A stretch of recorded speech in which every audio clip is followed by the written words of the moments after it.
adına bu kadarını aldım. Şimdi bizim depremle alakalı bize anlatılanlar var. Bir de Kur'an'ın bize bir de bilimin bize anlattığı var. Bunlar nasılmış diye beraberce bakalım istedim. Oradan depreme nasıl hazırlık yapabiliriz? Hazırlık yapılır mı hakikaten? Ya da deprem nedir, ne değildir filan. Bunların hepsini beraberce bir tartışalım istedim. Beraberce bir münazara edelim istedim. Bir de not düşelim istedim. Bir daha deprem ayetlerini belki tartışmaya ömrümüz olmaz. Vaktimiz olmaz, bilemeyiz. Depremle alakalı Kur'an-ı Kerim'de biliyorsunuz müstakil bir sure var. Zilzal diye bir sureden bahsediyor Allah. Zelzele ismi verilen bir sure var, müstakil. Ama bu depremi anlatmıyor. Genelinden bahsediyor. Diyor ki işte İzâ zülziletil ardı zilzâleha. Yani yer büyük bir sarsıntıyla sarsıldığı zaman. Tamam. Ama genel itibariyle de Allah yerin, göğün sahibi olduğunu ve bunların yöneticisi olduğunu ve buralara da bir kurallar koyduğunu bize bu tarafa mı giriyor? Ve bunu defalarca bize anlatıyor. Diyor ki işte her şeye bir ölçü koyduk. Her şeyin bir ölçüsü var. Şimdi Allah'ın bize öğrettiği esmalardan da öğrendiğimiz, Kur'an'ın da bize anlattığı bir konu var. Allah'ın El Hayır diye bir ismi vardır. Hayrın mutlak sahibi, hayır kaynağı, hayrı yaratan, hayırla muamele eden.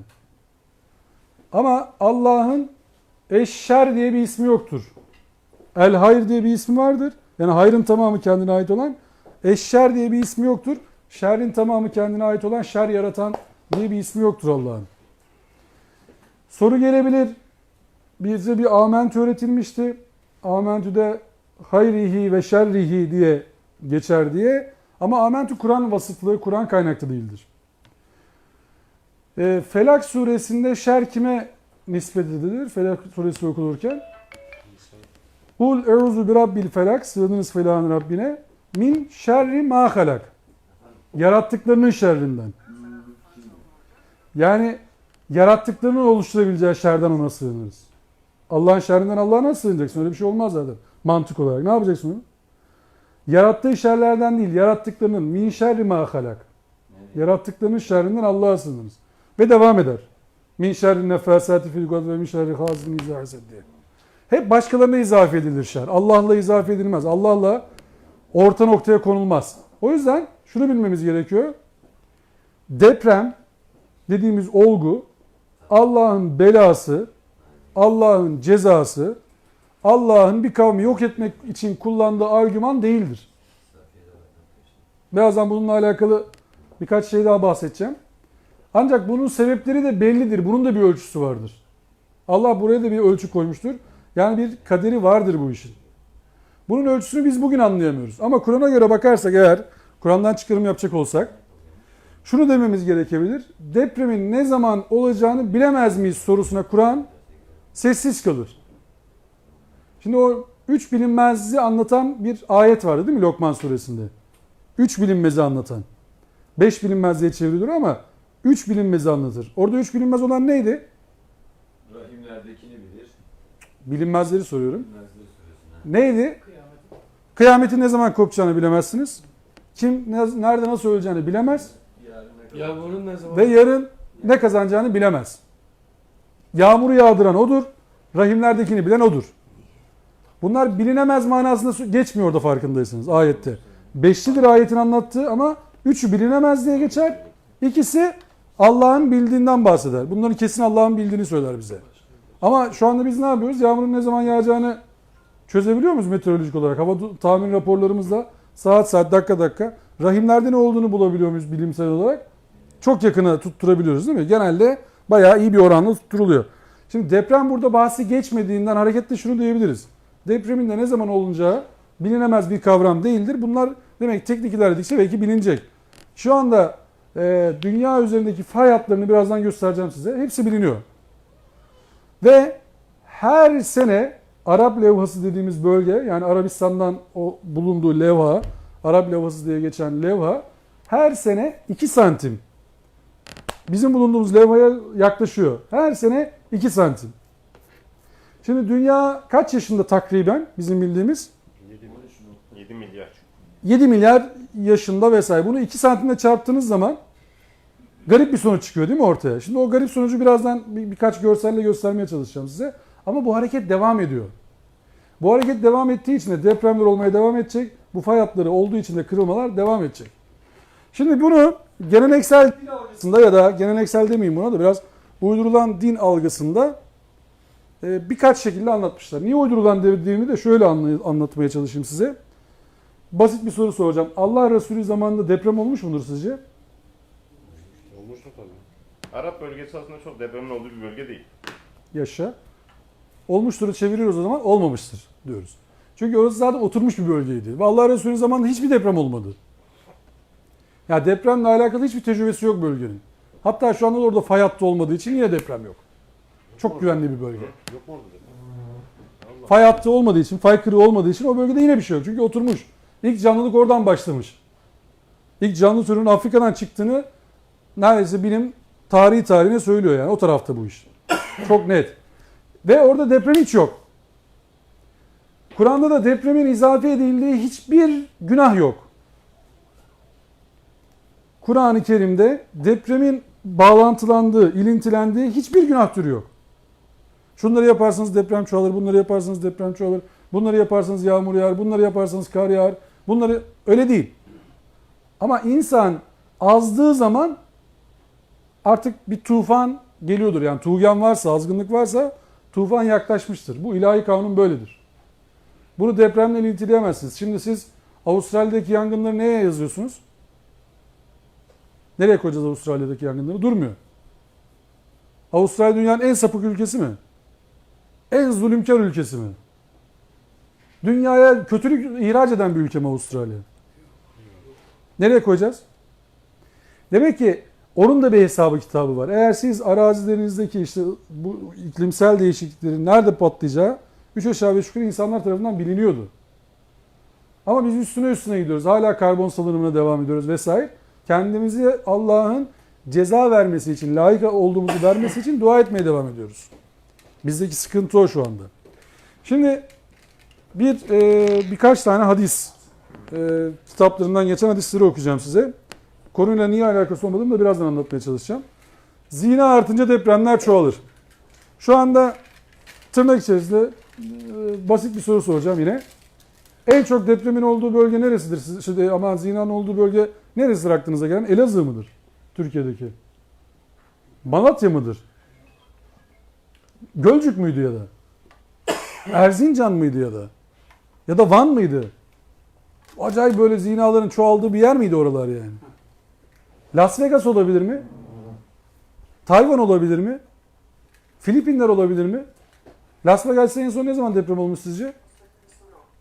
Veya deprem olma ihtimali var mı şu anda sizce? Depremler çoğalmadıkça kıyamet kopmaz. Şimdi Allah Resulüne biz Hakka suresini okuduk değil mi? Vaka suresini okuduk değil mi? Orada bir ayet vardı. Ne diyordu? Sen kim? Kıyametin Son saatin vaktini bilmek kim?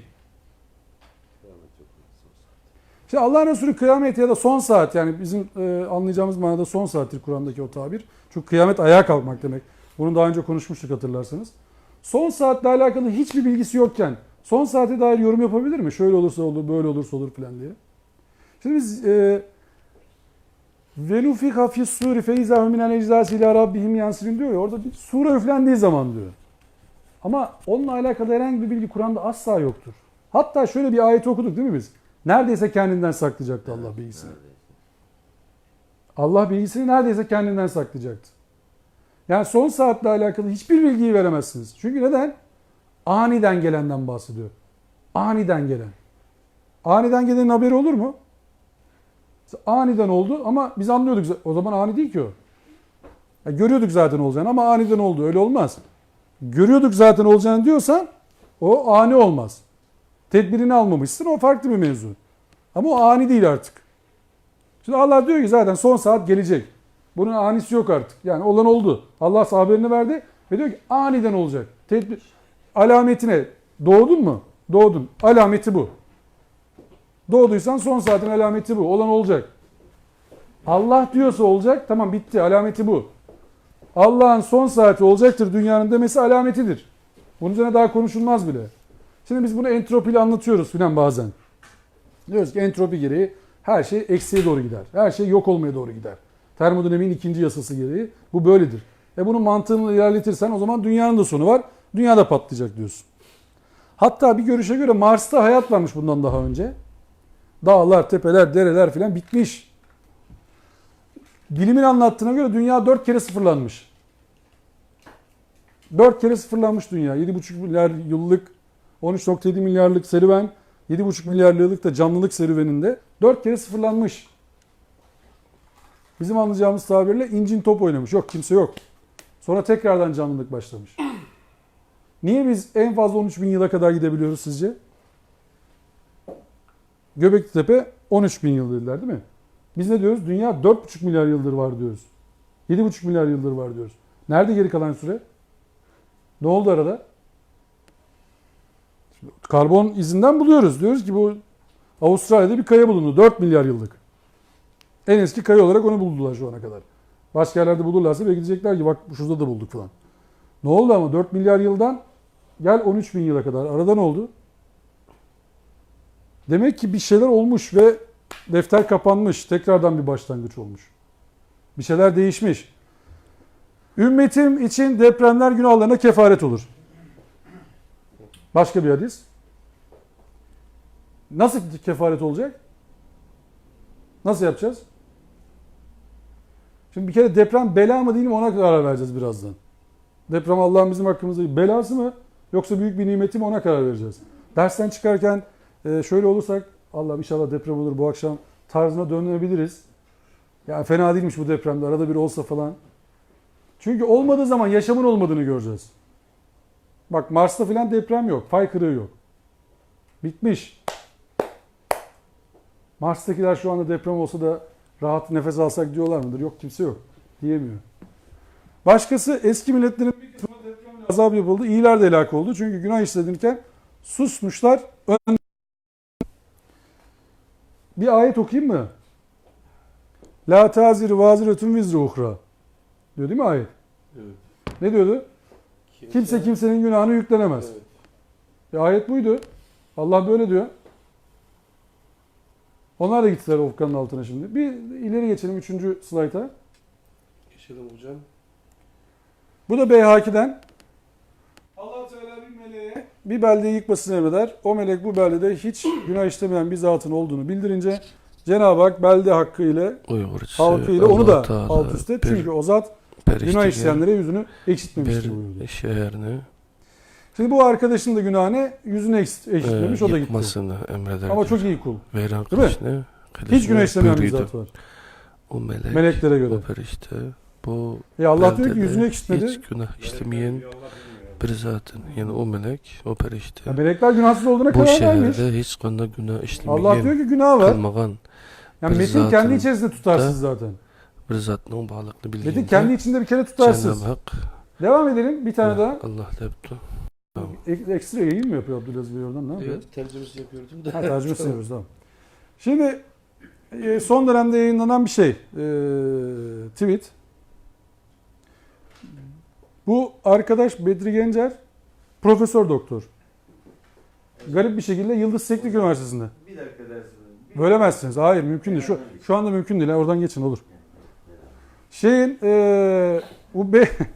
ya biz ne ders yapıyoruz siz ne? Deprem böyle oluyor zaten. Gayretullah'a dokunmak bu arkadaş dediğim gibi teknik üniversitede sosyoloji profesörü. Ve depremi okuyuşuna bakıyorsunuz. Gayretullah'a dokunmak edebiyat değildir. AIDS, Ebola virüsü, Avustralya, Çin Gayretullah'a dokundu azap geldi. Maazallah biz de zinayı, livatayı yasallaştırarak Allah'ın helal kıldığı yaşlı evliliği tecavüz sayarak mutlu yuvaları bozarak Gayretullah'a dokunmayalım az kaldı. Bir şey sorabilir miyim size bu metinle alakalı? Şurada Allah'ın helal kıldığı yaşlı evliliği tecavüz sayarak dedi değil mi?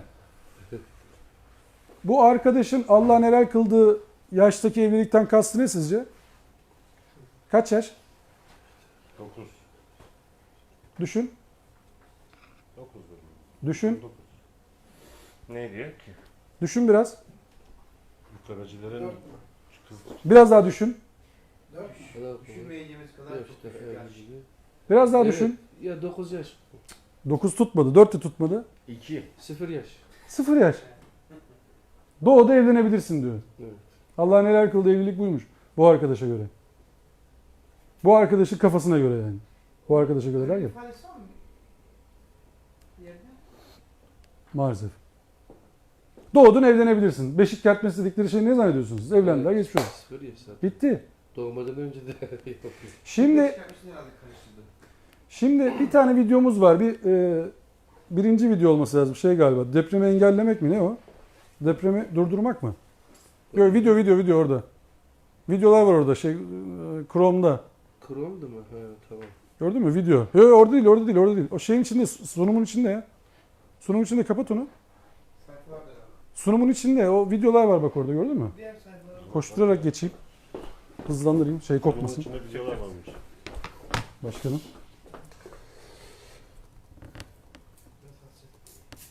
Yok. Şuradan sunumun içinde ama şuradan. Yönlendirmek. Heh. Ondan sonra gelirsin tekrar buraya. Şimdi aç. Aç. Açmadı mı? Ne oldu? Açmadı mı? Buraya geldi. Dur. Bir dakika abi. Yüzüne vuracağız da. Açıktı onları. Bu neymiş? Cık, bu değil. Yok ya. Neyse tamam. Videoları geçelim. O zaman burada açıyordu ama ya. Niye açmadı?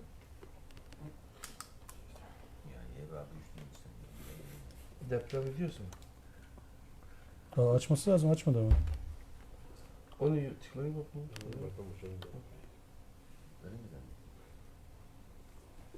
Başka bir video çıkardı şimdi. Yok değil. Deprem ondan oluyor zaten. Değil tamam. Buldun mu abi? Nerede? Yok tamam kalsın. Şimdi bir sunuma tekrar devam edebiliriz oradan. Bir tane şey görmüşsünüzdür. Maalesef En başa buraya çıkaramadım ama bir ara gösteririm dersten sonra belki. Çok da bozmasın konuyu. Bir tarikat mensubu bir arkadaş vaaz veriyor. Ve diyor ki işte ister inanın ister inanmayın da giriyor lafa. Manisa'daki depremi ben durdurdum diyor. Allah'la diyor görüştüm. Doğuya gönderdi. Ha, onu Bulutlar diyor geliyordu diyor bu tarafa. Sonra diyor gördüm diyor ben onu. Ondan sonra diyor Allah'a dedim ki diyor ya Rabbi sen Manisa'ya deprem verme. O kabul etti diyor. Şimdilik verme. Sonra bir daha geldi diyor.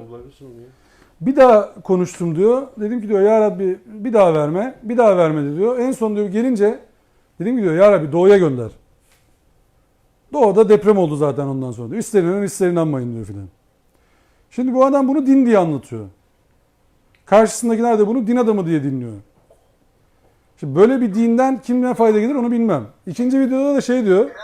Bana diyorsunuz. İkinci videoda da diyor ki buradan bir arkadaş, bu yakınlardan bir arkadaş diyor ki İstanbul depreminde diyor deprem diyor İzmit'ten gelmeye başladı diyor İstanbul'a. Yıka yıka geliyor diyor. Evliyanın biri diyor Pendik'te diyor ayağını bir koydu diyor depreme. Oradan çıkartırsın anne. Ayağını bastı diyor Pendik'ten sonra zarar olmadı. Ta diyor Avcılar'a kadar diyor korudu diyor İstanbul'u. Avcılardan sonra diyor deprem etkisini gösterdi. Ama diyor onlar da kardeşim bir yere kadar tutacaklar diyor. Yani depremin de diyor şeyi var. Sabrı var bir yere kadar. İstanbul yıkılacak diyor hazırlanın. Şimdi bu adam da sözüm ona din adamı. Bu adam da sözüm ona dinle alakalı bir şeyler anlatıyor. Ve bu adam sözüm ona din adamı diye televizyonlara çıkarılıp konuşturuluyor. 2-3 saat haber programlarında konuşturuluyor bu. Bu şekilde din anlatarak yani. Zinalar çoğaldılar filan bilmem ne hep bu ekibin başının altından çıkan şeyler. Şimdi ne oldu? Biz karıştırıyoruz bir şey. Ya iyi oluyor. Bu arkadaşların anlattığının Kur'an'da karşılığı var mı diye bakacağız birazdan da. Ne oldu? Manisa'da şey. Manisa'nın depremi engelliyorsun. Evet. Şey hocam görüntü üzerine bir montaj yapacağız. Yorumluyorum şimdi. Deprem Manisa. O bilgisayar biraz yavaş galiba da. Heh, şu. Hatta Manisa Hoca'ya yazıyor. Manisa hocam. Manisa Hoca. Geçmiş olmasın. Onu diyorsunuz. Heh, hocam. Nuri Kuru Hoca'ymış bir de bak.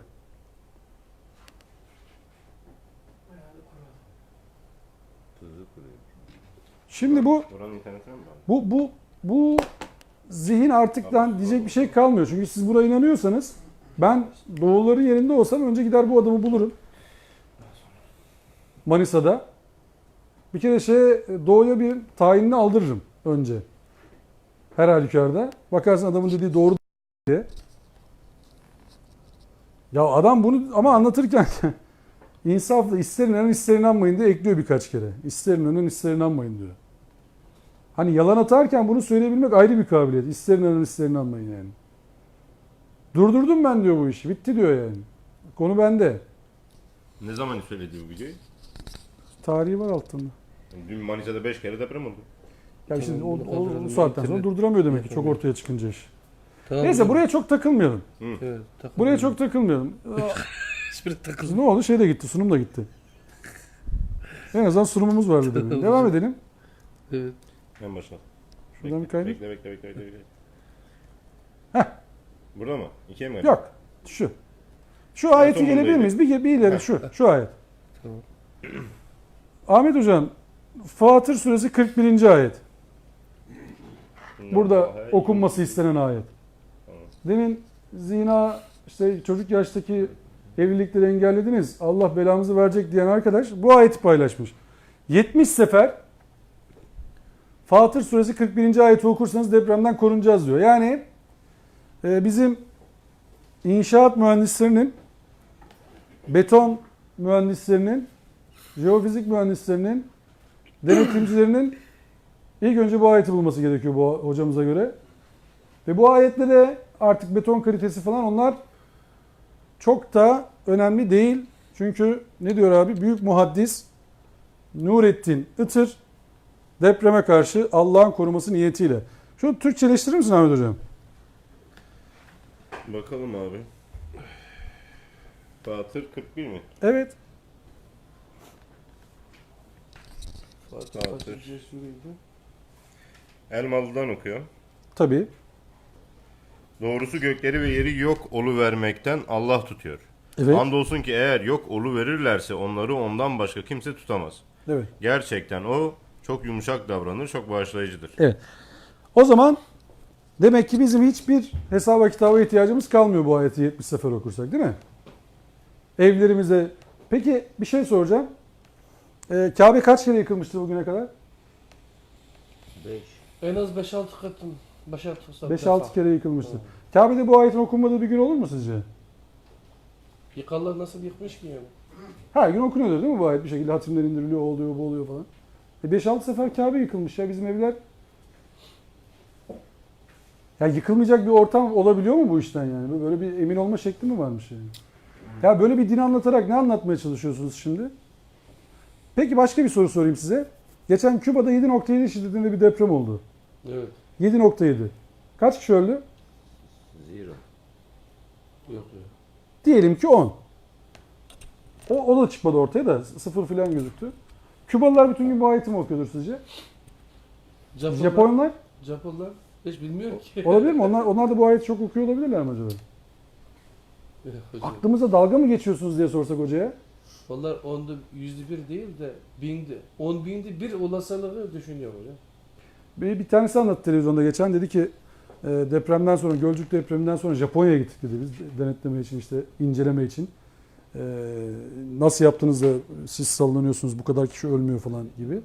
Orada da ölmediği şehir hikayesi tabii öyle bir şey yok. Orada da ölüyorlar da ama iyi binalarda ölmüyorlar öyle söyleyeyim. Efendim söyleyeyim oradaki depremle ilgilenen arkadaşlar demiş ki inşallah bir 7.5 şiddetinde deprem olur da hani görürsünüz bak biz ne kadar sağlam binalar yaptık filan övünmüşler adamlar. Bunlar kaçmışlar tabii 7.5 filan duyunca lan ne 7.5 depremde bina mı kadar ayakta diye. Şimdi Kur'an'ın algısına bakalım. Açalım mı? Evet bir tane geçelim lütfen. Kur'an'ın deprem algısı. Evet. Gâşiye suresi 17. ve 20. ayetler. Kur'an'ın aslında konuya yaklaşımını anlatan ayetler bunlar. Şimdi diyor ki bize Efela yanzurune ilal ibili keyfe hulikat ve iles semai keyfe rufiat ve ilal cibali keyfe nusibet ve ilal ardı keyfe sutihat. Anlaşıldığı için Türkçeleştirmeyeceğim.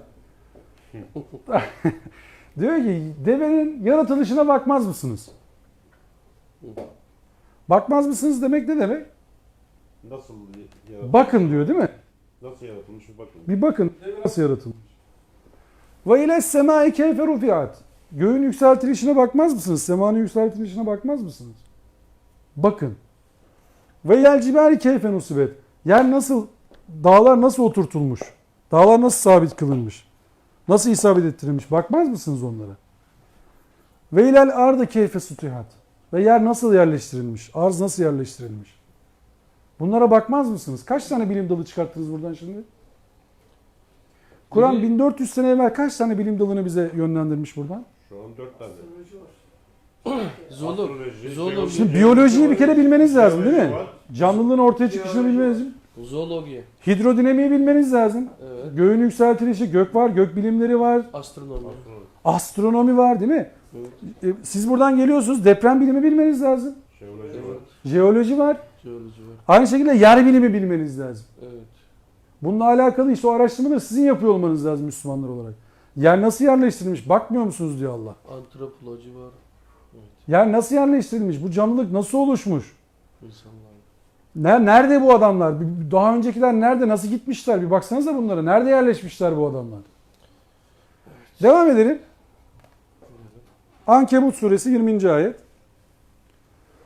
Kul de ki siru fil ardı yeryüzünü gezin. Evet. Fenzuru keyfe bedel halk. Yaratılışı nasıl? Allah'ın yaratılışa nasıl başladığını görün. Hı hı. Fenzuru keyfe bedel halk. Allah'ın yaratılışa nasıl başladığını görün. Sümme yunşi'e neş'etel ahira. Summellahu. Sümmellahu yunşi'un neş'etel ahirat. Sonra tekrar Dön de bak. nasıl neşet ettiğini canlılığın bir bakın. Bunu nasıl tekrarladığına bir bakın.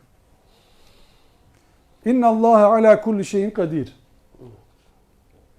Hiç şüphe yok. Allah'ın gücü her şeye yeter. Allah her şeyi bir takdir edendir. Her şeyi takdir edendir. Şimdi Allah kendisi diyor bakın diye. Bak de ki siru fil ard. Yeryüzünde gezin. Fenzuru. Nazar etmek nasıl okumamız lazım? Böyle aval aval bakın mı? Anlamak için bakın mı? Araştırmak için bakıyor. Yani kelime nazar etmek demek anlamak için, merakla bakmak demek. İncelemek için. Anlatabiliyor muyum? Yani fenzuru dediği zaman sen bunun için kafa yor demek bu. Bir göz at bakalım bu tarafa ne oluyor diye. Bir önceki sayfaya gelelim. Önceki. Burada nasıl geldi yine? Nezara. Yani zurune. Yine aynı kelimeden geldi. Evet. Yine aynı kelimeden geldi. Yani araştırmamızı emreden Allah. Kul dediği zaman Allah, yani de ki dediği zaman, bunu daha önce konuşmuştuk hatırlarsanız. Allah Resulü'nün fikri olma şansı yok çünkü ona birisi söylüyor. Diyor ki de ki. Konu bana ait diyor Allah. Yani kul huvallahu ehadlar da öyle. Kul ya eyyuhel kafirun da öyle. Kul eûzü bi rabbil felaklar ve naslar da öyle. Kul ile başladığı zaman emir orada kul sözü yoktur artık. Beşer sözü yoktur. Allah konuşuyor. Allah'ın direkt muhatabına söylediği sözdür. Geçelim bunu. Evet. Bir daha geçelim. Ya burada mutabıkız değil mi? Bir önceki ayete gelir misin? Burada anlaşılmayan bir şey var mı? Yani araştırmak için yaratılışa bakmak zorundaydık biz. Yaratılışı gözlemek zorundaydık. Sonra bunun tekrar nasıl olduğunu gözlemek zorundaydık Müslümanlar olarak. Zaten biz bunu gözleseydik, biz bununla alakalı planlar, programlar yapsaydık, projeler geliştirseydik, evlerimizi dağlara göre kurardık. Dağlara çıkarırdık konutlarımızı. Sağlam yerlere koyardık. Arazilere, verimli arazilere ev yapmazdık. Su kenarlarına ev yapmazdık. Dere kenarlarına ev yapmazdık. O zaman yağmur da, sel gibi şeyler de bizim için zahmet olmazdı. Çünkü orada yaşamıyoruz. Biz daha yukarılarda yaşıyor olacaktık. Onlar bize rahmet olarak gelecekti. Niye? Çünkü suyun önünü kesmemiş olacaktık. Betonun her tarafı doldurmamış olacaktık. Sağlam zeminlerde evlerimizi kurmuş olacaktık. Yaşantılarımızı oraya kurmuş olacaktık. Endonezya'da o Sumatra adasında vesaire bir deprem olmuştu. Hatırlıyor musunuz? Büyük bir deprem. Ortalık perişan oldu yani. Bir tane köyde kimsenin burnu kanamadı. Tsunami'den sonrasını da konuşuyorum. Yani deprem ve tsunami. Bu arkadaşların özelliği ne? En son deprem olduğunda, tsunami de olduğunda, çünkü okyanus ülkesi, tsunami de olduğunda dalganın geldiği son noktaya bir taş dikmişler, rapor taşı. Demişler ki su buraya kadar geldi. Yerleşimlerini o taştan sonraya koymuşlar. Deniz kenarında ev merakına düşmemiş hiçbiri. Köy komple oraya taşımış kendini. Aynı deprem, aynı tsunami ve köyden hiç kimseye bir şey olmuyor. Şimdi bu bakmış oldular mı o adamlar? Evet. Öğrenmiş. Fenzuru emrine uymuş oldular mı? Evet. Baktılar, incelediler ve tedbirlerini aldılar.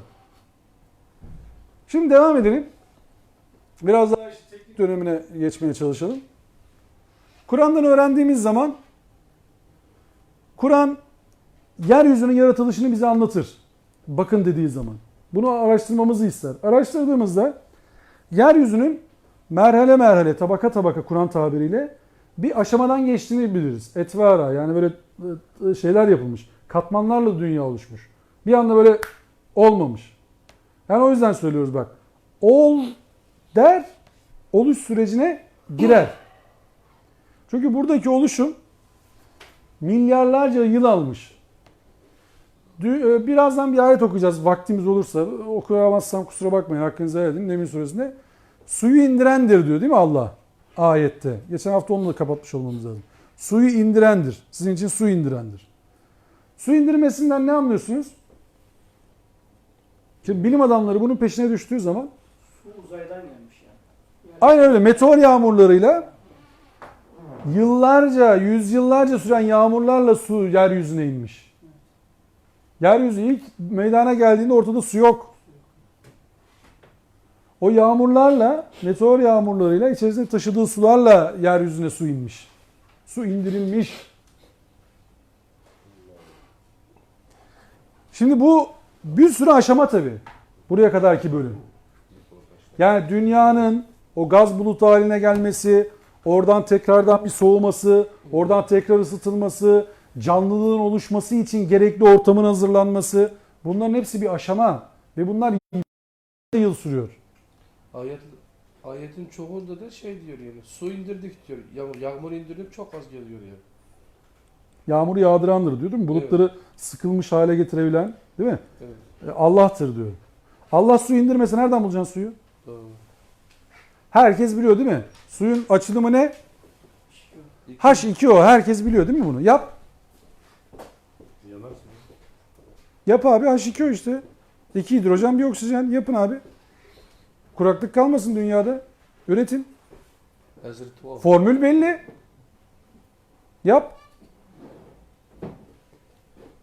Özelliği ne? Birisi yanıcı, birisi yakıcı. Sonuç? Söndürücü. Yani yakıcı, yanıcı ne olmasını bekliyorsunuz? Bomba gibi bir şey olması lazım. Olmuyor. Hidrojen bombası diye bir bombadan bahsediyorlar değil mi? İşte bir anda patlatabiliyoruz ama Allah su ol diyor. Suyu yapıyor işte. O karıştırdı, su yaptı. Yapamıyorsun. Yağdırmasa bittin. Türkiye'de şu anda kurumak üzere olan en az 6 tane göl var. Tatlı su kaynağı bunlar. Eğer bak suyu biz ciddi böyle hovarda kullanmaya devam edersek buraya derse gelemeyebiliriz. Su aramaya çıkabiliriz hep beraber. Abiler biz Elazığ'a gidiyoruz, Tunceli'ye yerleşiyoruz, Hakkari'ye yerleşiyoruz deyip o taraflarda kendimize Kur'an halkası değil su havzası arayabiliriz. Bak böyle kötü su harcanırsa olacağımız şey bu. Zannetmeyin bu hazır sular bizi doyuracak yani. Böyle bir numara yok. Suyu kötü kullanmak nedeniyle biz Allah'a şu anda Allah'ım bizi susuz bırak diye dua ediyoruz toplum olarak. Susuzluktan kırılalım ya Rabbi diye dua ediyoruz. Tahmin ediyorum duamız kabul oluyor ki su kaynakları kuruyor şu anda. Çünkü ne isterseniz o veriliyor. Devam edelim. Burayı gördünüz mü şu yazıyı? Göktaşları tarafından bombardımana tutulan ateş dolu bebek dünya ilk 600 milyon yıl. Bu ne haritası sizce bunlar? Tahmin edin.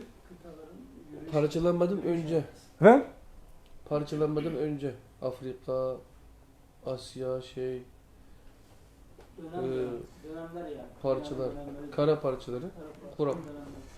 Şimdi şurası ilk dünyanın en eski ulaşılabilen ilk hali diye düşünün. Evet. Şu böyle şu Dönemler bir arada, değil mi? bir parça var. Şuralarda da var, görüyor musun? Hı. Bu tarafa doğru gitmeye çalışıyor şunlar. Madagaskarlar vesaire bilmem ne. Bak bunlar Avustralya. Avrasya. Bunlar bu tarafa doğru gitmeye çalışıyor. Bunlar bu tarafa doğru gitmeye çalışıyor. Bir hareketlilik var. Daha ayrılmamışlar. Büyük bir okyanustan bahsediyoruz. Daha ayrılmamışlar. Canlılık başlamış. Ayrılıklar yok. Afrika. Burada okunuyor mu bilmiyorum da ben burada olunca okuyorum yakında. Kuzey Amerika, Güney Amerika. Bak buradalar hala. Daha kopmamışız. Ama o işte 2 santim 2 santim hareketler var diyorum ya, konuşmanın başında onu anlatmaya çalışmıştım. Levhalar hareketlenmeye başlıyor. Ve ikinci döneme geçiyoruz. İkinci döneme geçince Amerika artık Avrasya'dan ayrılmaya başlıyor. Afrika ayrıldı. Bak Afrika'nın yanında ne var? Güney mi? Güney Amerika var. Dip dibeler normalde. Şimdi bir kırılma olacak buradan. Tam şuradan. Tam şuradan. Kırılacağız. Bu tarafta yukarı gidecek şöyle. Ayrılacağız. Buyurun, hoş geldiniz. Şimdi ve burada Türkiye nerede? Türkiye ne tarafta? Türkiye, Bilen var mı? Avrasya, karası. Afrika'nın kuzeyinde bir yer olması. Nerede yok? Nerede? Avrasya, Avrupa'da ya. Yokuz. Afrika diyorum. Nerede? Biz daha şuralarda bir yerde yeni kırılacağız. Evet. Şu bölgede. Daha yeni kırılacağız. Oluşum devam ediyor. Biliyor musun? Devam ediyor. Bu bizim anlamaya çalıştığımız dünyayı anlatmaya çalışıyoruz şimdi. Halbuki ne kadar güzel bölünmüştü değil mi? Biz demin ne güzel anlıyorduk yani. Zeyna çoğalınca deprem oluyor falan. Ne kadar rahattı kafamız. Hiç bunlarla uğraşmaya gerek yoktu. Bir tane daha alalım. Bu iki kıtaların yolculuğunu anlatan bir harita. Kıtaların yolculuğunu anlatan bir harita. Yani hareket devam ediyor. Ve bu hareketin ayak izlerini görüyorsunuz burada. Bak şu fay kırıkları vesaire bilmem ne. Şimdi biraz büyük haritada tekrar göreceğiz bunu. İlk önce Buraya bırak kendinize. ilk şehir orada. İlk şehir neresidir sizce dünyadaki? Bekle. İlk şehir mi? Evet. Şeyde ya. Sümerler'de. Babil mi? Yok, daha da şaşıracaksınız birazdan. Meksika tarafında. Ha dur. Değil. Şurada Norveç. Allah Allah. İlk şehir orada. Çok enteresanmış ya. En eski şehirlerden, en eski ülkelerden bir tanesi Norveç. Biliyor muydunuz bunu? Bilmiyordunuz değil mi? Ben de bilmiyordum. Ama işte böyle bilgi aldım, hemen satacaksın başkasına. Hemen vereceksin, tutmayacaksın. Şimdi bu bir tane daha alabilir miyiz? Anca iyi. Anca. Bu dünyanın deprem fayları. Bunu biraz büyütme şansın var mı? Abdülaziz, sana da bir pasta verdiler, sen dersi bıraktın. Ya. Öyle olmaz. Ver. Biraz büyüt bakalım, büyütebiliyor musun? Dur bakalım. Büyütemiyorum. Çok güzel. Heh. Yaşa. Tam büyütemiyorum dedim anda oldu ya. Şu kırmızı noktalar görüyor musunuz abiler? Kırıklar. Fay hatları mı? Fay hatları mı? Dünyadaki. Ve bu canlılık hala devam ediyor. Bak. Şu Arap plakası. Gördünüz mü? Şu bölge. Bak Arap plakası kırık görüyor musunuz burada? Demin dedim ya yani Mekke'de Allah Resulü hiç depreme denk gelmedi diye. Mübarek topraklar ya. Yok çünkü. Görüyor musunuz? Bu bölgede yok. Aşağısında var. Şimdi bizim ülke neresi? Nereye düştü? Şurası değil mi? Şu bölge. Fay hatları burada nasıl? İstanbul trafiği gibi. Canlıyız. Hareketli. Canlıyız. Bak nerede var başka? Şuralarda var.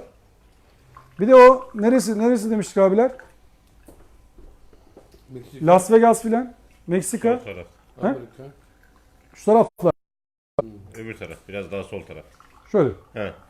şuralar. Kırmızılıların olduğu yer Las Vegas falan işte. Kaliforniya. Şuralar. Kaliforniya. He? Kaliforniya tarafı. Orası evet. Kaliforniya. Tamam, buralar şimdi. Evet, evet. Burada hiç deprem yok. Adamlar bütün gün Merida günah ya. işlese bir şey olmayacak. Yaktım onu. Fay hattı yok çünkü.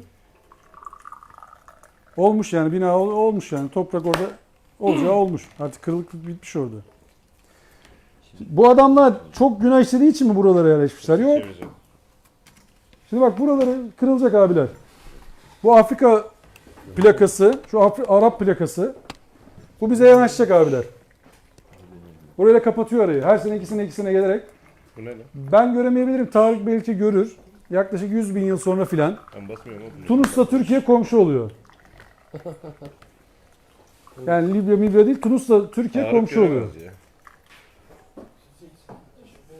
Bu hareket devam ediyor çünkü. Ve bunun önüne geçme şansınız yok. Şimdi deprem olduğu zaman bir tık daha alabilir miyiz? Bir şey daha alsak. Bakayım ne çıkıyor bundan sonra. Şey mi? Yok bir slide. Ha, slide bakalım. Ha, slide alalım. Çok koyu oldu.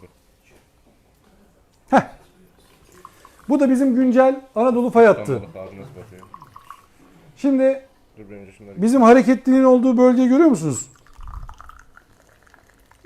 Şöyle İstanbul'u da kesen, Ege'yi de kesen, Akdeniz'e böyle görece olan, İç Anadolu'da neredeyse hiç olmayan, yine Güneydoğu Anadolu'da bu Şanlıurfa, Mardin taraflarında hiç izine rastlanmayan, Trabzon, Giresun vesaire buralarda görece yine izine rastlanmayan bir fay hattımız var. Fay hareketli.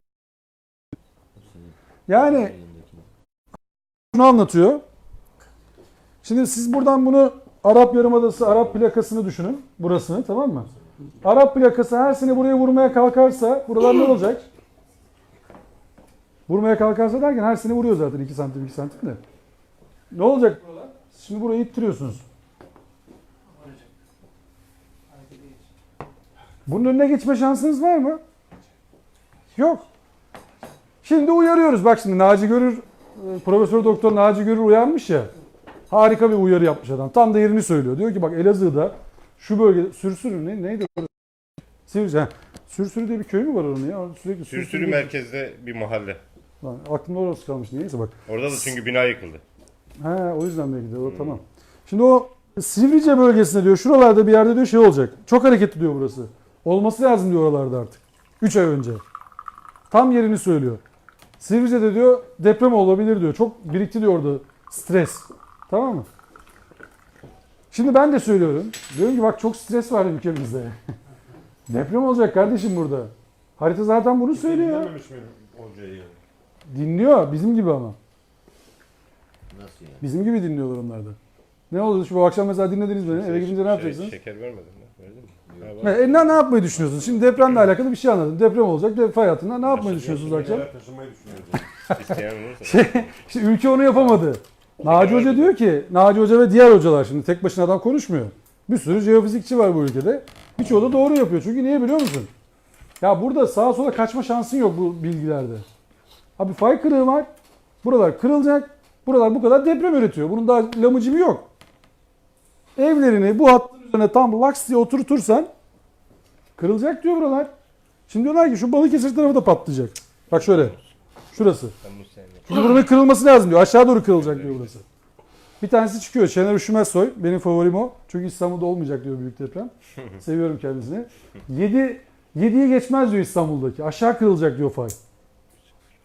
Ama Celal Şengör ve diğer arkadaşlar Şener Üşümezsoy'u ciddiye almıyorlar. Çünkü diyor Celal Şengör dünya çapında deprem profesörü.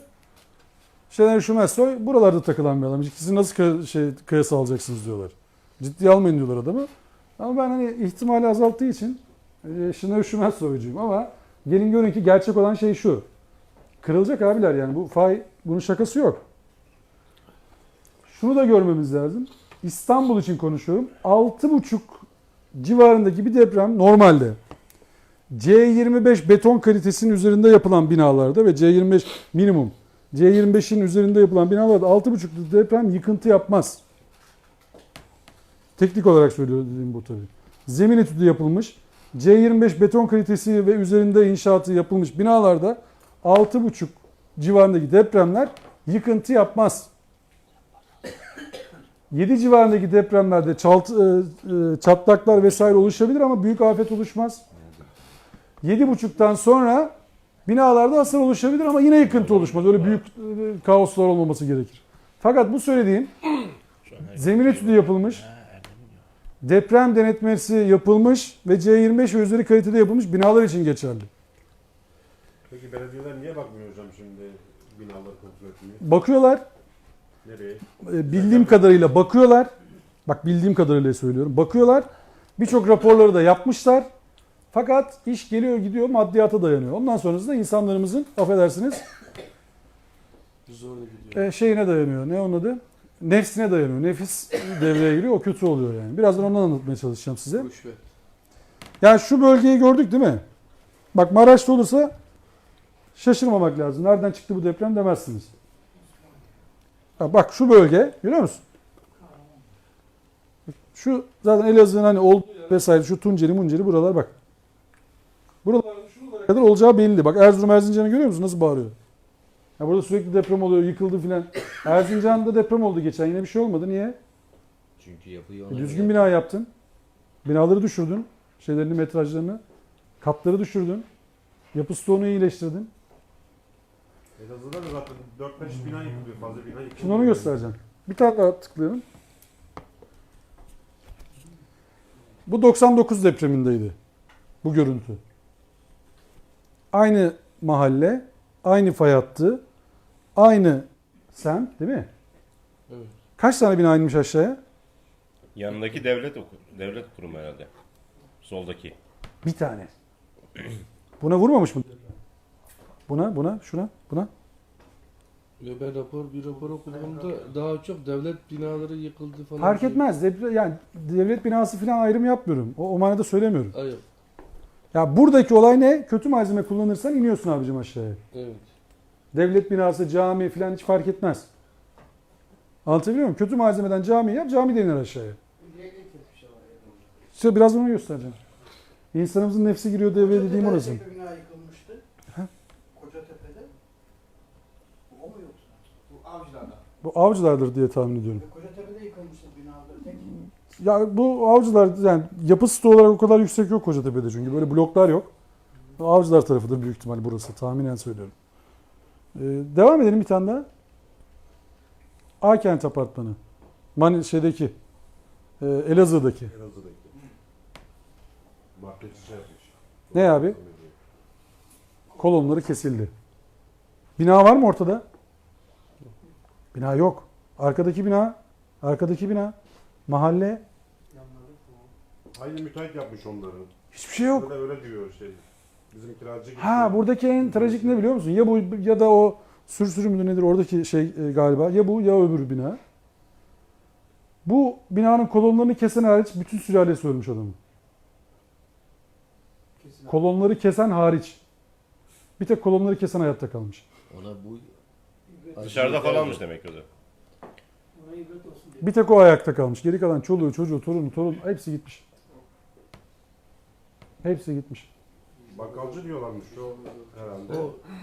O videoda çıkan o. Dolap şey Her almayayım şey diye gitti falan filan. bizim bir evde Nefesini oturan bitiren. arkadaşımız 112 acilde çalışıyorlar. Gittiler Elazığ'a. Diyor şey diye ondan sonra kapatmış orayı. Kapattıktan sonra işte bu şey olmuş. Ya ne oldu şimdi? Marketin dolabı rahat mı etti şimdi? Ne oldu? Karınız mı arttı? Ne oldu? Bir tanesi aynı. Ne oldu yani? Aynı müteahhit İki yapıyor. tane kola fazla satmışlar. Ne oldu yani? 3 kilo peynir fazla sattın, 5 kilo zeytin fazla sattın. Sonra sonuç? Kola önemli. Sonra? Coca-Cola Şimdi depremi bir tık daha gelelim. Bu da İstanbul Kartal'da depremsiz çöken bina. Geçen sene oldu biliyorsunuz. Evet. Deprem yoktu. Evet deprem yoktu. Durup dururken indi aşağıya. Bizi götürmüştü. Durup dururken indi aşağıya. Burada da aynı tezgah. Taşıyıcı kolonlar. Evet. Kesiliyor. Sen bunları kesersen bu binadan ne bekliyorsun ya? Hangi mantıkla kesiyorsun ya?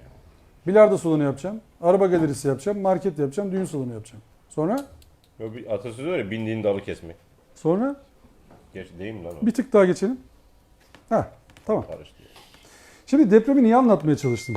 Ya depreme niye dua etmemiz lazım? Deprem olmasa toprakta yenilenme olmayacağını biliyorsunuz değil mi?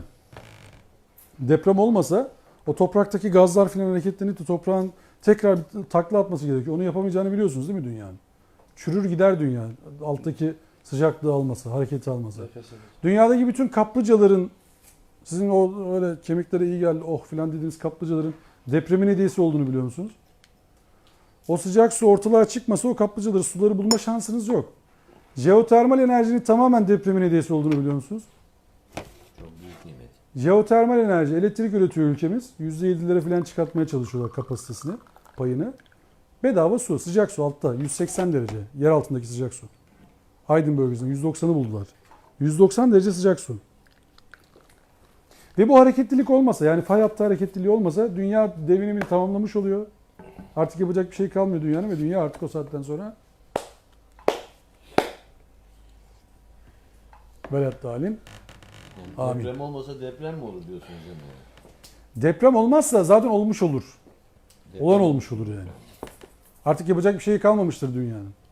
Ya deprem Allah'ın büyük bir nimetidir. Biz o depremi belaya çevirdik. Cezaya çevirdik. Kendi ellerimizle yaptıklarımız yüzünden. Yağmur Allah'ın nimetidir. Biz o yağmuru cezaya çevirdik. Niye? Sen dere yatağına ev yaptın. Sen betondan suyun toprağa girmesini engelledin. Peki depremlerle oluşan en büyük yer parçası hangisidir? Depremlerle oluşan? Dağlar. Yani bu yeryüzünün hareketleriyle dağlar oluşur. Sıra dağları görüyorsunuz değil mi giderken? Anadolu'ya vesaire giderken sıra dağlar. O sıra dağların hepsi birbirine böyle çarparak oluşur. Evet. Zaman içerisinde. Onun rüzgar böyle yapmıyor yani. Ya da belediye dur şuraları açalım filan buradan öyle bir şey yok. Onlar zaman içerisinde yüzyıllar boyunca, milyon yıl boyunca gelip birbirine çarpan sistemler, yer hareketleri. Yani o Tunus bize komşu olacak dediğimi birileri söyleyecek. Ya burada bir ülke varmış diye. Tatlı sular var.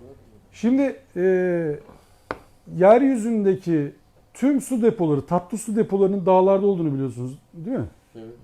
Tüm tatlı su depoları dağlarda oluşur. Niye? Çünkü yağmur yağdı, toprağın üzerinden aktı, orada süzüldü taşlardan hop ondan sonra şeyin çıkması lazım. Suyun yeryüzüne çıkması lazım. Şu dünyanın yaratılmadan kıtaların oluşumu var diyor. Oraya girebilir misin? Bulabilir misin? Zor mu olur sana? Şu. Şu. Bir daha. Heh. Şurada bir şey söylemeye çalışacağım size. Şu bölgeyle alakalı. Şu ayrımlar olmadan önce bizim Anadolu diye bir yer yok. Farkındasınız değil mi? Şurada. Bu ne demek? Yani Anadolu dediğiniz yer aslında bir okyanus. Sıkışmayla yukarı çıkıyor. Anadolu dediğimiz yerin geçmişi okyanus. Biz okyanusun üzerinde yaşıyoruz yani şu anda. Zaten kireç taşının olması demek oranın eski okyanus olduğunu anlatır. Kireç taşı buluyorsanız yaptığınız araştırmalarda Halil abi burada olsaydı bizim rahmetli arkeolog. Başka belirtiler de var. Anlatabiliriz. Mesela bizim Elazığ'da yürüyorsun, salyangoz kabuğuyla karşılaşıyorsun falan yani. Ne işin var Elazığ'da salyangoz kabuğuyla? Deniz kabuğuyla bilmem neyle yani. Nereden buluyorsun onları? O fosillerini görüyorsun. Şimdi yanılmıyorsam bu akşamki ayetimiz kaçıncı ayette kalmış hatırlayan var mı Nevin suresinde? 48 mi? Yok. Evet. 61'de, Olur. 61'de bitirdik 62'de. Hadi oku bakalım 62. 62.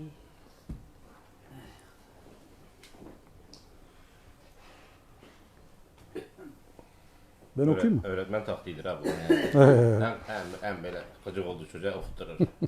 Bugün birkaç kere yaptım bunu. 28. sure miydi? 27. surenin evet. 61. ayetinin Arapçası Türkçe okuyacağım değil mi? Tabii. Allah değilse Sure 27. Sure Nemle Evet. 62. ayet. Allah değilse kimdir dua ettiğinde darda kalanın 61'i Yardım. okumadık. 61 mi? 61'den başlayalım. Tamam. Allah değilse kimdir yeryüzünü dinlenme yeri kılan ve vadilerinden ırmaklar akıtmış olan ve kalkmaz ve kımıldamaz dağlar inşa etmiş olan ve iki yani farklı su kütlesi arasına bir engel yerleştirmiş olan, hala Allah'a beraber başka bir ilaha onların çoğu nereden bakacaklarını bilmiyorlar. You kısmı şeyde burada Türkçe'de yo oluyor. Yok mu? Şey- Türkçesi onun yo. Yani yok. Yani onlar Allah'la beraber onların çoğu bilmiyorlar. Yani biz şimdi deminden beri bir şeyler anlatmaya çalıştık ya, yeryüzü hareketleri vesaire vesaire vesaire. Allah dedi ki yeryüzünü karar kılma yeri yapan, içinde nehirler akıtan, onun ile oturaklı dağlar yapan ve iki denizin arasına bir engel koyan başka biri mi var? Bunu başka birisinin mi yaptığını iddia ediyorsunuz siz? Şimdi biz geçen hafta ilah kavramını anlamaya çalıştık ya, ilah esmasını okumaya çalıştık. Demek ki ilah olması için böyle bir kabiliyeti olması lazımmış. Yeryüzünü sizin için bir oturma mekanı yapacak, yaşam mekanı yapacak. Bu kadar gelişimin tamamında yetkili olacak, son söz sahibi, tek söz sahibi olacak. Sonra da bu dağları sağlam olarak yere çakacak. Bulundukları yerde artık sıra dağ oluştuğu zaman o artık sarsılmaz hale gelecek. Yani yeryüzüne göre çok daha sarsılacak. Bazen işgüzar şeyler, efendime söyleyeyim, jeofizikçiler öyle yapıyorlar. İşte deprem oluyor kardeşim, dağ var yine deprem oluyor filan. Sen dağdaki yaşanan şiddetle etrafındaki aynı mı? Onu bilmiyor musun? Jeofizikçisin yani. Ayıp olmuyor mu söylediğin şimdi? Ya bu çok ayıp bir söylev değil mi yani? Yeryüzünde Allah dağları çaktı diyor. Çaktı. Jeofizikçilerin haritalarına bakın dağların oluşumuna. Aynen böyle bıçağın dişleri gibi, testerenin dişleri gibi yere çöktüğünü görürsünüz, çaktığını görürsünüz dağın hareketini. Jeofizikçiler bunu bilir ama kıvırmak için acayip acayip şeyler söylüyorlar. İşte sadece böyle fıkıh kitaplarından dini öğrenmeye çalışanlar da adamların söylediğini ciddiye alıp Şey var, anlamı var. Şimdi yer katman katman olduğu için altta yani tabaka tabaka iniyor. En altta sıvı bir tabaka var. Dağlar kütle anlamında kütlesi büyük olduğu için orada bir çökmeye neden oluyor. O sıvıda bir çökmeye neden oluyor. Ve o dağların altındaki bölgeler hani sen dediğin anlamda hani böyle batmış gibi bir pozisyon oluyor. aynen öyle yani şu. Şöyleyken yeryüzünde şöyle kalmış oluyor. Dağların alta bağlantıları olmuş oluyor. Şöyle ayakları. Zaten benim bu basit amatörce çizdiğimi jeofizikçiler çok iyi biliyorlar ama bazen işte inkar daha öne çıkıyor. O yüzden Allah'la beraber başka bir ilahın bunu yapma şansı yok. Yani birisinin çıkıp da ya ben dağları yöneteyim, sen suları yönet, sen güneşi yönet, ben dünya gibi bir yer yapayım, sen ayla ilgilen. Böyle bir ilah anlayışı olamaz. Çünkü bu dengeyi yapamazsınız. Mümkün değildir bu. Şimdi 62. ayet şunu diyor. Neml suresi. Emmen yucibul muzdarra izda'ahu ve yekşifus su'e ve yec'alukumu hulefâ'el ard ilahum ma'allah. Galilen ma tezekkerun. Peki kimdir kendisine başvurduğunda darda kalmış olanın darına yetişen, kötülüğü gideren ve sizi yeryüzüne mirasçı kılan? Allah'la beraber başka bir ilah, öyle mi? Aklınızda ne kadar az tutuyorsunuz bütün gerçekleri? Ne kadar az öğüt alıp düşünüyorsunuz? Ne kadar az hatırlıyorsunuz bu nimetleri?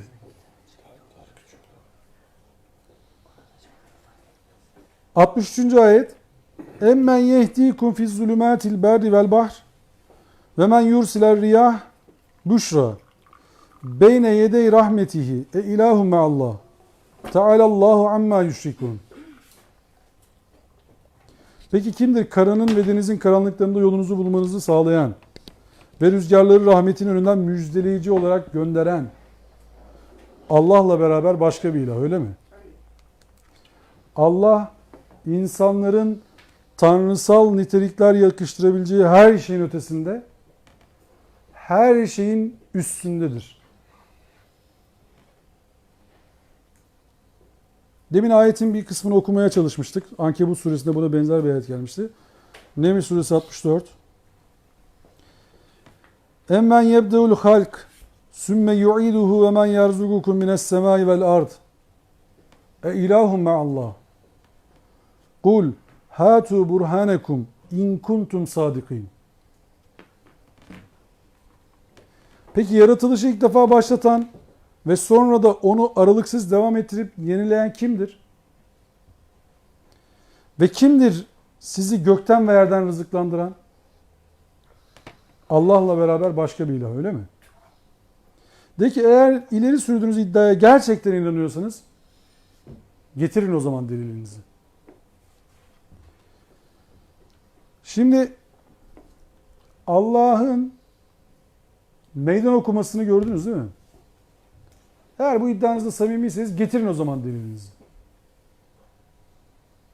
Yani böyle inanıyoruz, inanmıyoruz falan vesaire bilmem ne gibi konuşuyorlar insanlar. Bak Allah da diyor ki eğer samimiyseniz iddianızda hadi getirin delilinizi. Koyun ortaya bir yaratılış. Başlatın bakalım nasıl oluyormuş bu iş. Şu anda kendini ateist olarak tanımlayan biyologların en çok uğraştığı şeyin ne olduğunu tahmin ediyorsunuzdur. Yaratılışın nasıl başladığı. Ve biz bunu nasıl yapabiliriz? Bütün işleri güçleri bu. Nasıl canlılık verilebilir? Çünkü olay belli. Anlatıyorlar. Fotosentez oluştu. Toprak vardı. Güneş vardı. Su hücreleri oluştu. Su hücrelerinde canlılıklar çıktı.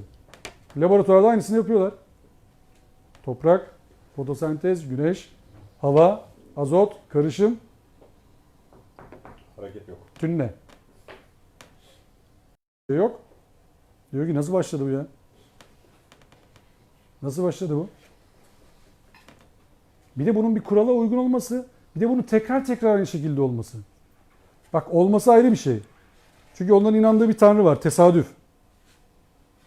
Tesadüf diye bir tanrı tekrarlanamaz. Çünkü tesadüf adı üstünde. Öylesine oldu ve öylesine her zaman tekrarlanıyor.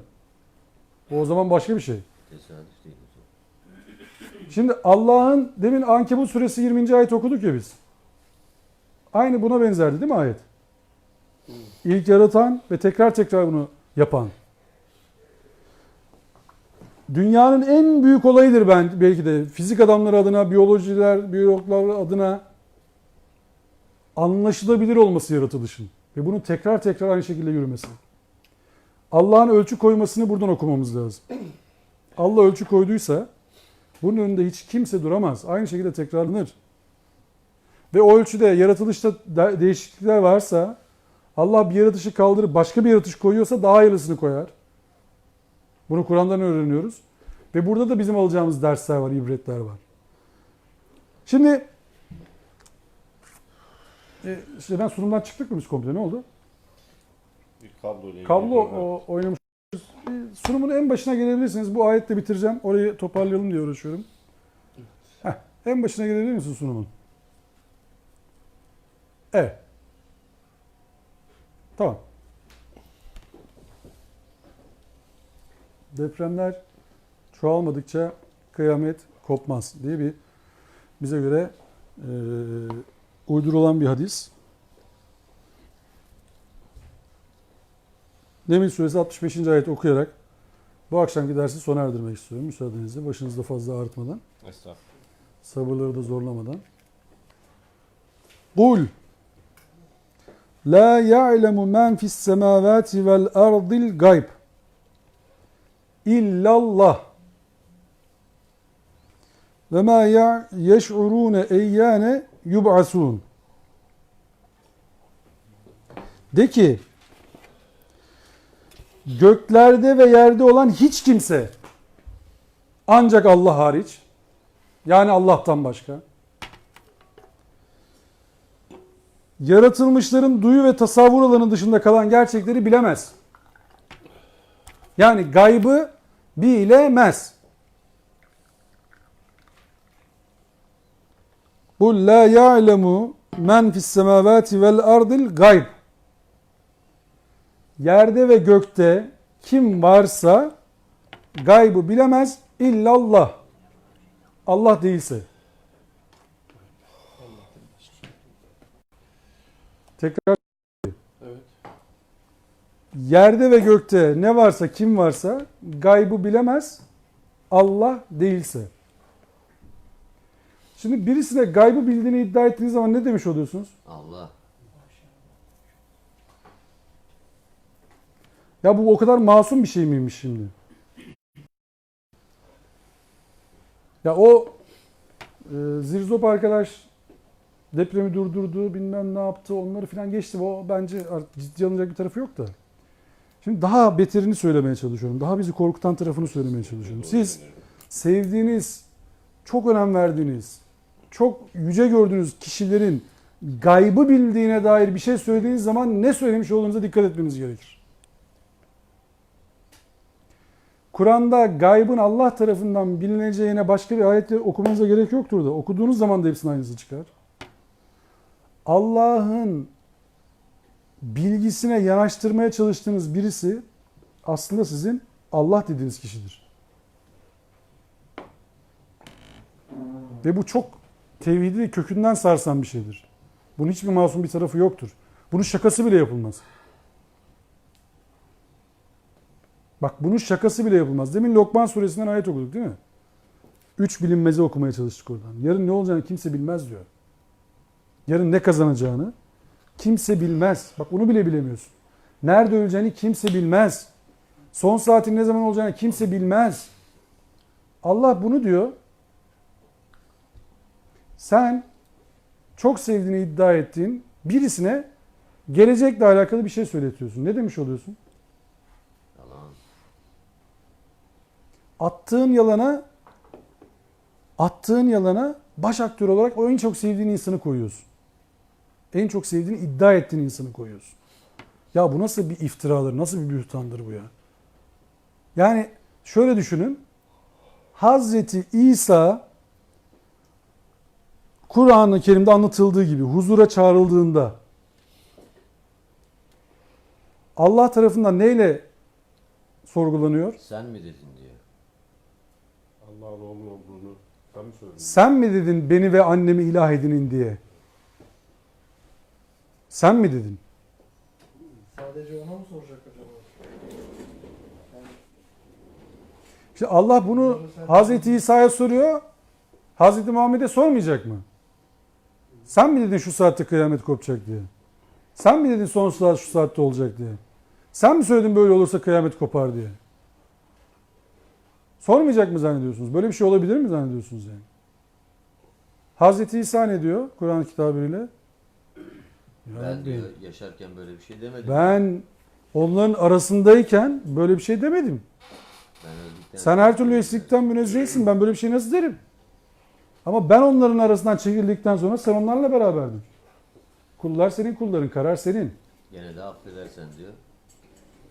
Hazreti Muhammed'in farklı bir şey söyleyeceğini zannediyorsunuz. Ya Rabbi benim ümmetim demiştir ama sen yani onların kusuruna bakma. Ben onları şöyle bir sarıp sarmalıyım. Biz hep beraber cennete girelim yani. Sen şey yapma bize, kızma efendim. Böyle mi olacağını zannediyorsunuz yani? Öyle olmayacağını Hicr suresinde söylüyor zaten. Kitabı meşhur bıraktılar diyor. Hani şey var ya bir de İnfitar suresinin sonu nasıl bitiyordu? Hicr ne zaman? 30 ya. 30. Ve ma edrake ma yemuddin. Yavrum diyor işte bu. Sümme ma edrake ma yemuddin. Yevme la temliku nefsin li nefsin şey'a vel emru yevme izin lillah. Din gününün ne olduğunu sen Doğru da. ne bileceksin? Hicr ne? Hakikaten din gününün ne olduğunu nereden biliyorsun? Süreci bana inmedi Hicr. O gün hiç kimse için bir şey yapamaz. Ve o gün emir sadece Allah. Şimdi ayet burada duracak. İnfitar suresinin sonu. Böyle duracak kapı gibi. Bildireceğiz ki ya bizi Abdülaziz Hoca kurtarır ya. Olmazsa Vasfi Başkan kurtarır. O da olmazsa İsmet abi de fena değil, o da olur. Baba oradan bir yardım eder. Herkes bir omuz atar böyle falan. Kapıya doğru ufak ufak. He? Gel be abi. Allah Bizim aşağı- derslerimiz aşağı ya. görmeden şöyle atalım bir cennete. Şurada aradan Savaş başkanı tanıyordun sen. Geç. Bir de bizim en çok örnek almamız gereken kim yani bizim için? Üsve-i hasene kim? Allah Resulü değil mi? Mükemmel örnek yani. Diyor ki kızım Fatıma nefsini Allah'ın elinden satın al. Vallahi babam peygamber diye güvenme, ben senin için bir şey yapamam. Kızına yapmıyor, Erdem'e yapacak ha. Kızına diyor ki Allah'ın elinden satın al, ona diyor ki sen Erdem'sin ya sen. Hey. Seni ben dışarıda bırakır mıyım? Gel. Kızı diyor ki baba ben. Olmaz sen olmaz. Sen peygamber kızısın. Sana geçmez, Erdem'e geçer.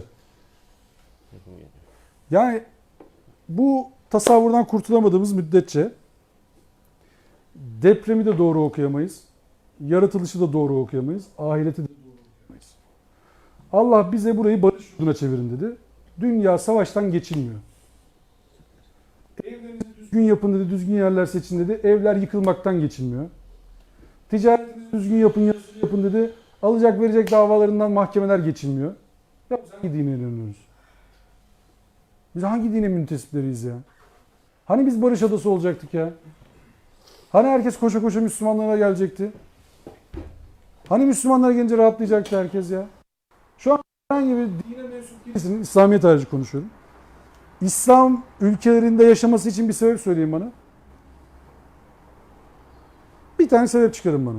İslam ülkelerinde yaşaması için. Müslüman olmasından geçtim ha.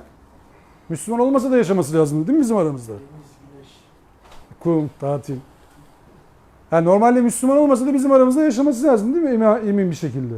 İnanmıyorsan inanmıyorsun. Bana ne kardeşim deyip bizim kurallarımıza uyup yaşa dememiz lazım.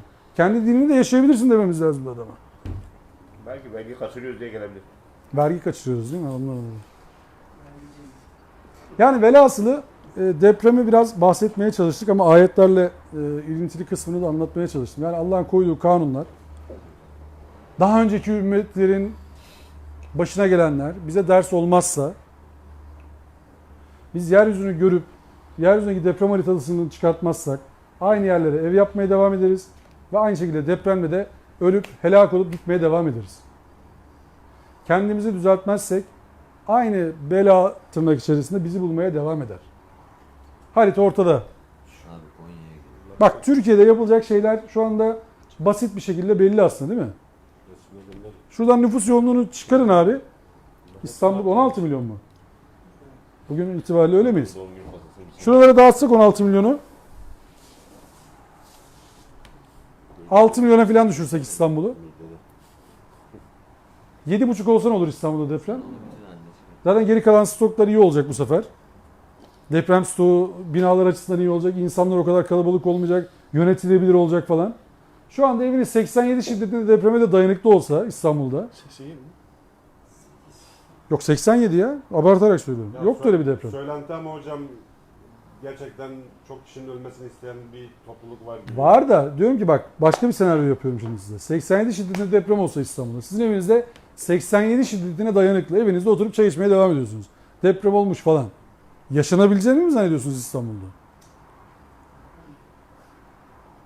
Ne su kanalı kalır, ne doğalgaz şebekesi kalır, ne ekmek kalır, ne trafik kalır. Hiçbir şey kalmaz ki. 16 milyon adamı nasıl sevk idare edeceksin sen? Kaç kişiden bahsediyoruz Elazığ Malatya depreminde? Dışarıda kalan şu anda? 400 daire mi yaklaşık? Değil mi? Ya 1000 daire yapın. Bak 1000 daire korkuyor şu anda girmiyor. Abartıyorum 10.000 daire yapın. 4 kişiden 40.000 kişi yaptı abi. Çadırlara koyacağınız, çorba vereceğiniz, su vereceğiniz. 40.000 kişi bizim Bayrampaşa'da şöyle ufak bir mahalleden çıkar. Ufak bir mahalleden 40.000 kişi çıkar bizim Bayrampaşa'da. Ya haritada şeye gelmez. Şöyle büyütmeye kalksam haritada gözükmez bile bizim mahalle yani. Tam ders okuyormuş. Çocuk. Düşünsenize kaosu. Devlet bütün imkanlarıyla orada şu anda. AFAD, o, bu falan helikopterler, onlar, çadırlar. Şu kadarcık alanı idare edemiyoruz. Şu kadar. Sen burada 16 milyon adam var ya. Nasıl idare edeceksin burayı? Bu devletin iyiliği kötülüğü değil. Bak matematik olarak anlatıyorum olayı. Devlet, koordinasyon, iyilik, kötülük falan onları geçin. Çat Boğaz Köprüsü'yle şey yıkıldı, ikinci köprü. Haydi bakalım selametle. Ayakta duruyorsunuz siz. Depremde hiçbir şey olmadı binanızda. Siz ne yapacaksınız? Besmele çekince. Yani velhasılı şey içinizi karartmak için söylemiyorum. Yani depreme tedbir alınır. Çünkü binanı iyi yaparsan en azından hayatta kalırsın. Hayatta kalınca da bir şekilde çözüm de bulursun. En kötü senaryo anlatılan burada deprem altı göçük altında kaldın, bağırıyorsun, sesimi duyan var mı? En kötü senaryo o gözüküyor yani bu şartlarda. Olmaması için yapılacak şey de belli. Yani geçen ders Siretül Kur'an'a gelen var mıydı? Valla Konya'ya gidip yaşamam hacı. Siretül Kur'an.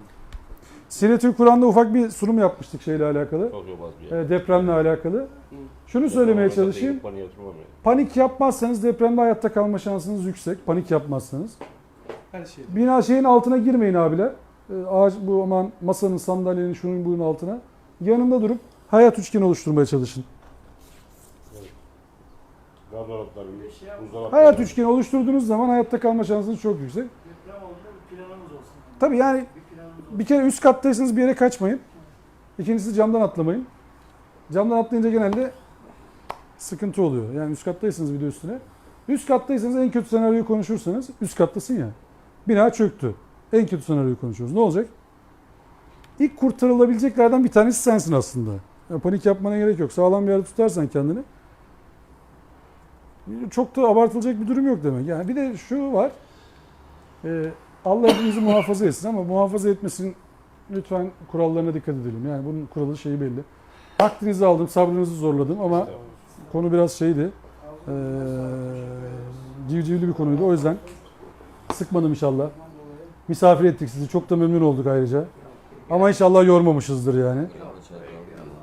Peki Allah razı olsun. Allah'a emanet olun. Geceniz hayır olsun. Teşekkürler. Ağzınızı sağlık hocam. Allah razı olsun. Deprem baba gibi konuştun hocam. Deprem baba. Deprem baba böyle konuşamazdı. Konuşurdu herhalde ya. Konuşur. Çok daha ileride konuşur.